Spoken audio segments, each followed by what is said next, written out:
The House passing a stopgap measure to keep the government open into December. While it's not stimulus, the measure gives $30 billion in aid to farmers, another $8 billion to a program to help feed kids who otherwise rely on free school at lunch school rather.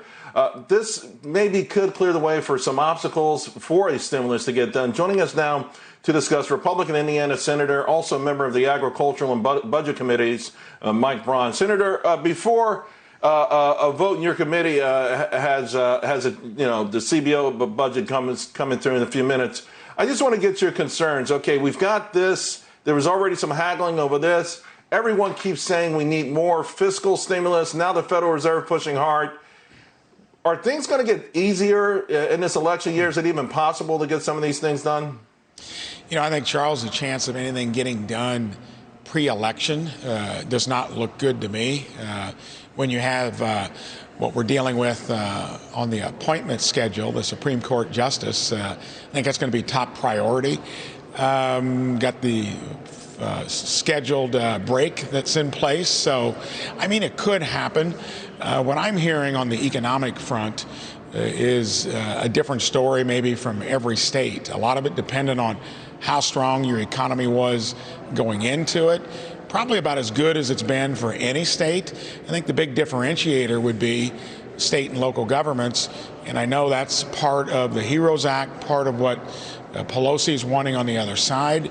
That gets to be a difficult conversation because even in these great economic times pre-COVID, many places were still having trouble balancing their budgets. So Indiana was not like that. That's why I think we've got a very V-shaped recovery.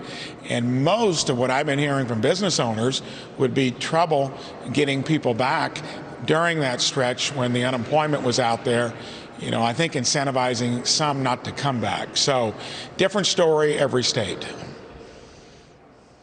Yeah, to someone who watches this very closely, my great fear is that we're going to fall off an economic cliff before Congress gets its act together. And, just remember, with 30 million people getting some form of unemployment benefits, some pockets of the economy, states are doing well, but it's just too dangerous for the entire country not to get one more jolt. I do want to circle back, though, to your comments with respect to the Supreme Court. Now, you think President Trump should nominate Amy Coney Barrett to the Supreme Court.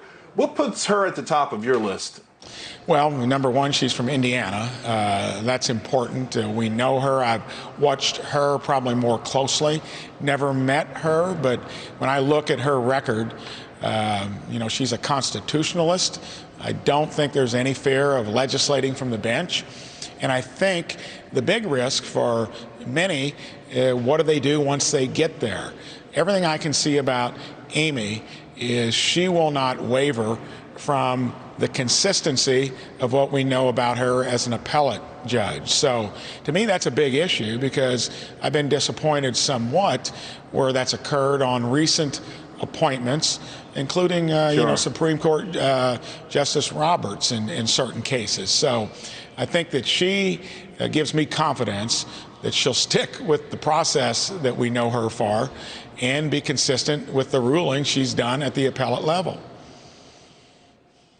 I want to ask you about our relationship with China, both President Trump and Xi at the UN. Xi, calling for the world to come together in democracy. Meanwhile, President Trump bashing China for its role in COVID-19.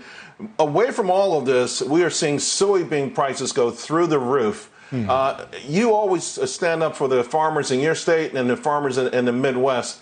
What do you think? It seems like China is buying these, starting to live up to these, to their commitment. And how important is it, particularly since we're talking about the economy?